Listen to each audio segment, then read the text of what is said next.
সময়ের কাছে আমি অনেক বেশি ঋণী, কারণ সময় আমাকে অল্প অল্প করে অনেক কিছু শিখিয়েছে আলহামদুলিল্লাহ। আসসালামু আলাইকুম, welcome back to my channel. কাছে দূরে যে যেখান থেকে আমার ভিডিওটি দেখছেন সকল আপু ভাইয়াদের জন্য আমার মন থেকে অনেক বেশি ভালোবাসা আর দোয়া। সবাই কেমন আছেন? আশা করি আল্লাহর অশেষ রহমতে আপনারা সবাই ভালো আছেন এবং সুস্থ আছেন। আমিও ইনশাআল্লাহ আপনাদের দোয়া এবং আল্লাহর অশেষ রহমতে আলহামদুলিল্লাহ অনেক ভালো আছি। আমি প্রতিদিনই চেষ্টা করি আমার সারাদিনের টুকিটাকি কাজকর্ম রান্নাবান্না আপনাদের সাথে শেয়ার করতে, আর তেমনই একটা ভিডিও নিয়ে আজও চলে এসেছি। আর আজকের ভিডিওটা আমি সাজিয়েছি আজকে সকাল থেকে সন্ধ্যা পর্যন্ত যা কিছু করলাম সব কিছু মিলিয়ে। আশা করি আপনাদের কাছে ভালো লাগবে। তো সকালে ঘুম থেকে উঠে চিন্তা করছিলাম যে কি নাস্তা বানাবো, তো পরে ভাবলাম রুটি টুটি থাক, আজকে ভাত করব। আর একবারে হচ্ছে দুপুরের জন্য দুইটা তরকারি করি, তো আজকে একটা তরকারি সকালে করে নিব, যেটা দিয়ে আমার সকাল দুপুর হয়ে যাবে। তো সেই চিন্তা ভাবনা করে আমি মূলত রান্না করতে চলে এসেছি। আর ফার্স্টে ভাতটা রান্না করে নিয়েছিলাম, নিয়ে দেন আমি হচ্ছে এখানে করলা রান্না করতেছি। করলাটা আমি পুঁটি মাছ আর কিছু চিংড়ি মাছ দিয়ে চচ্চড়ি টাইপের করব। করলাটা অনেক তিতা একটা তরকারি, অনেকেই ভাবে এটাকে ঝোল করে রান্না করলে মনে হয় তিতার পরিমাণটা আরও অনেক বেশি দ্বিগুণ হয়ে যায়। আসলে না, এইভাবে মাছ দিয়ে করলা রান্না খেতে কিন্তু ভীষণ ভালো লাগে। আমি বেশিরভাগ টাইম দেখা যায় যে ভাজির পাশাপাশি মাছ দিয়ে করলাটা রান্না করে খেতে বেশি পছন্দ করি। রান্নার মাঝখানে ছোট্ট একটা ভিডিও ক্লিপ আপনাদের সাথে শেয়ার করেছিলাম। ওটা হচ্ছে আমি সকালে খাবার দাবার শেষ করে আমার একটা অনলাইন ডেলিভারি ছিল, সেটার জন্য অপেক্ষা করতেছিলাম ডেলিভারি বয় আসার। তো সেটা আপনাদের সাথে অল্প করে একটু শেয়ার করে নিয়েছি। দেন আমি দুপুরে রান্না করতে আসছি। সকালে কিন্তু সেই করলা দিয়ে মাছের যে তরকারিটা ছিল সেটা দিয়ে আলহামদুলিল্লাহ আমরা সবাই খেয়ে নিয়েছি, আর কিছুটা আছে সেটা দিয়ে ইনশাল্লাহ দুপুরে হয়ে যাবে, যার জন্য ভাবলাম দুপুরে শুধুমাত্র একটা তরকারি করব, আর সেটা হচ্ছে লাউ দিয়ে রুই মাছ। আসলে লাউটা আমার বাসার একটা কমন তরকারি হয়ে গেছে। সপ্তাহে মিনিমাম 2 থেকে 3 দিন আপনাদের ভাইয়া নিয়ে আসবে আর আমি রান্না করতে বাধ্য হবে। তবুও লাউর তরকারিটা খেতে কিন্তু ভীষণ ভালো লাগে আমার, মাছ দিয়ে বা হচ্ছে গোশ দিয়েও খেতে ভালো লাগে। তো বেশিরভাগ সময় দেখা যায় মাছ দিয়ে। আর যেহেতু লাউটা আজকে রুই মাছ দিয়ে রান্না করব, যার কারণে রুই মাছটা আগে ভেজে নিয়েছি। আর আজকে আমি মস্ত বড় একটা ভুল করে ফেলছি, সেটা হচ্ছে আমার মেয়ের আজকে 2টা সাবজেক্টের পরীক্ষা ছিল, একটা ড্রিল আর একটা জেনারেল নলেজ। কিন্তু আমি জেনারেল নলেজটা মিস করে গেছি, শুধুমাত্র ড্রিলটা আমার মাথায় আছে, সেই হিসাবে পাঠাইছে। রান্নার মাঝখানে আমার মেয়ে বাসায় এসে তো আমাকে ভীষণভাবে রাগ করতেছে আর কাঁদতেছে যে আম্মু তুমি আমাকে জেনারেল নলেজ পড়ো নাই কেন, আজকে তো এই 2টা সাবজেক্টের পরীক্ষা ছিল। তো আমি নিজেও একটুখানি অ্যাডমিট কার্ডটা দেখে জিভে কামড় দিছি।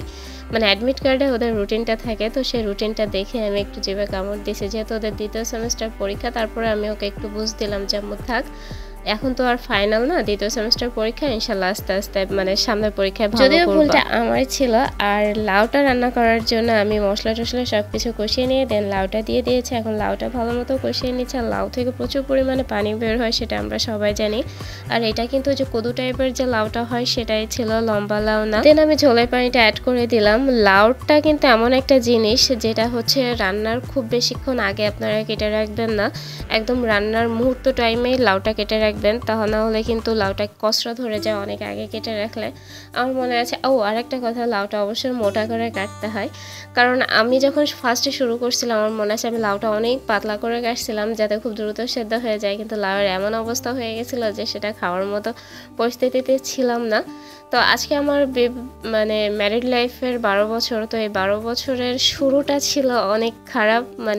আমি এক গ্লাস পানি ঢেলে খাওয়া ছাড়া আমি রান্না বান্নার কোনো কিছুই জানতাম না। তো যাই হোক, আলহামদুলিল্লাহ আমার শাশুড়ি আমাকে অল্প অল্প অল্প অল্প একটু একটু করে করে সব কিছু শিখিয়ে নিয়েছি। এখন আমি আলহামদুলিল্লাহ ইনশাল্লাহ নিজের বুকে নিজে হাত রেখে বলতে পারি যে সবই পারি মোটামুটি। না পারলেও চেষ্টা করি, কোনো কিছু দেখে ভয় পাই না।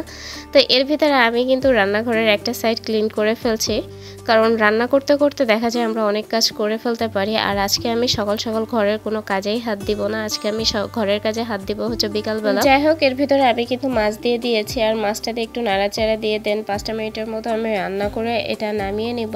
আর লাউ দিয়ে রুই মাছ, চিংড়ি মাছ, যে কোনো মাছই দুপুরে গোসল খাওয়া দাওয়া সবকিছু শেষ করে রেস্টে নিচ্ছিলাম, তখন মেয়েটা আমার বললো যে আম্মু কিছু খেতে মন চাচ্ছে, একটু আমরা কেটে দাও।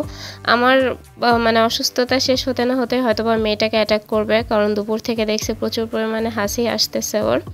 তো যাই হোক, ওর কথা শুনে আমিও বললাম তাহলে একটু আমরা মাখাই, দুইজনে মা মেয়ে বসে বসে একটু খাই, যেহেতু টক।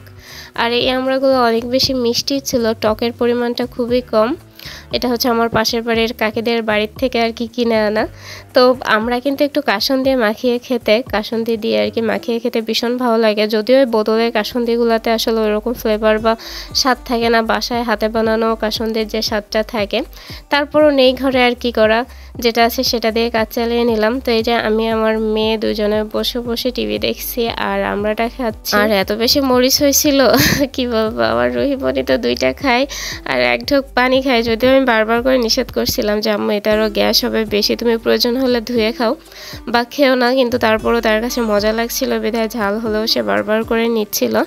আর আমি আসলে ও ঝাল টক 2টাই খেতে পারে, বাট আমি হচ্ছে টকটা অত বেশি নিতে পারি না। এখনো খেয়ে ভালো, তাহলে এখন একটু ঘরের কাজ করি, যেহেতু আজকে সকালে ঘরের কাজ করার একদমই সময় পাইনি। আর মা ছিল, মা আজকে সকালে চলে গেছে, মূলত মাকে বিদায় দিতে যে আজকে একটু দেরি হয়ে গেছে, যার কারণে দুপুরে রান্না বান্না শেষ করে ভাবলাম যে বিকালে ঘর গোছানোর কাজগুলো করে নিই। ভাত দুপুরে খাওয়া দাওয়া করে অফিসে চলে গেছে, আর খালাও খাওয়া দাওয়া করে অলরেডি চলে গেছে, খালা সন্ধ্যার সময় আসবে।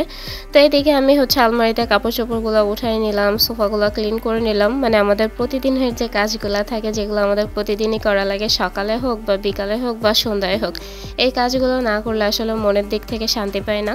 তো ওই ঘরটা ক্লিন করার পরে এই ঘরটা আসছে, এই ঘরের অবস্থা খুবই খারাপ। 2 দিন তো খুব বেশি একটা মানে ডিপ ক্লিন করা হয়নি, যার কারণে আমি যতটুকু পারলাম বিকালবেলা, যেহেতু খুব বেশি একটা ময়লা লাড়ালাড়ি করা যায় না, তারপর যতটুকু সম্ভব আমি করে নিয়েছি অল্প অল্প করে। এই মুহূর্তে আমার ভিডিওগুলো যে সকল আপু ভাইরা কন্টিনিউ করছেন তাদের কাছে আমার হাম্বল রিকোয়েস্ট থাকবে, আমার ভিডিওটা দেখার শুরুতে যদি লাইক না দিয়ে থাকেন তাহলে প্লিজ এখন একটা লাইক দিয়ে দেন। আর আজকে আমার চ্যানেলে যারা নতুন এসেছেন তারা অবশ্যই আমার চ্যানেলটা সাবস্ক্রাইব করে পাশে থাকা যে বেল বাটনটা আছে সেটা বাজিয়ে দিতে একদমই ভুলবেন না। আর আমার ভিডিও সম্পর্কে যদি কোনো মতামত থেকে থাকে আপনাদের কাছে, অবশ্যই কমেন্ট বক্সে জানাবেন। আমার রুহিমণিটা অনেক বেশি ছবি আঁকতে পছন্দ করে, যার কারণে ওর পড়ার টেবিলটা অনেক বেশি নোংরা হয়। নোংরা বলতে কি এলোমেলো হয়, কারণ ও যখনই হাতে একটু সময় পায় এই টেবিলে বসে বসে ওর পছন্দ মতো ছবি আঁকাবে, ছবি আঁকায় সেগুলো আবার আটা দিয়ে টেপ দিয়ে লাগিয়ে রাখবে, বিভিন্ন জায়গায় রং পেন্সিল এটা ওইটা ছড়ানো ছিটানো থাকে।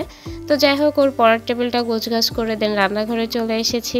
দুপুরে রান্নার পরে যে থালা বাসনগুলো হয়েছিল সেগুলো এখন ছুরি খালি করে গুছিয়ে নিচ্ছি। ঘরের কাজগুলো এলোমেলো থাকলে আসলে মনের দিক থেকে তেমন একটা শান্তি পাওয়া যায় না, কিন্তু ঘর গোছানো থাকলে মনের দিক থেকে কেমন যেন একটা অন্যরকম তৃপ্তি কাজ করে। দেন সন্ধ্যাবেলায় আপনাদের ভাই আমাকে বলেই রাখছিল যে দুধ গরম করে রাখতে, আসলে 2 দিন ধরে তাকে দেওয়া হচ্ছে না, মানে সবারই ঠান্ডার সমস্যা, যার কারণে গরম করা হচ্ছে না। তো আগে ভাগেই দুধটা নামিয়ে নিলাম, কারণ রাতের আগেই দুধটা জ্বালিয়ে দিব। আর রুহিকে আজকে আর দুধ দিব না, কারণ ওর হচ্ছে যেহেতু একটু ঠান্ডা ঠান্ডা ভাব, সে তোকে দুধটা না দেওয়াটাই আমার কাছে মনে হয়। এর ভিতরে কিন্তু আমার খালা চলে আসছে, খালা নামাজ পড়তে বসে গেছে, তো ভাবলাম দুধটা ভিজিয়ে দিয়ে আগে হচ্ছে চা বানিয়ে নিই। তো এই যে চা বানানো হয়ে গেছে, সবার জন্য সন্ধ্যার নাস্তা এখন করে নিব সবাই মিলে আর কি। তো আজকের ভিডিওটা মূলত এই পর্যন্ত। আমার ভিডিওগুলো আপনাদের কেমন লাগে অবশ্যই কমেন্ট বক্সে জানাবেন। সবাই ভালো থাকবেন, সুস্থ থাকবেন, আমার জন্য দোয়া করবেন। ইনশাল্লাহ দেখা হবে আগামীকাল নতুন একটা ভিডিওতে। আল্লাহ হাফেজ।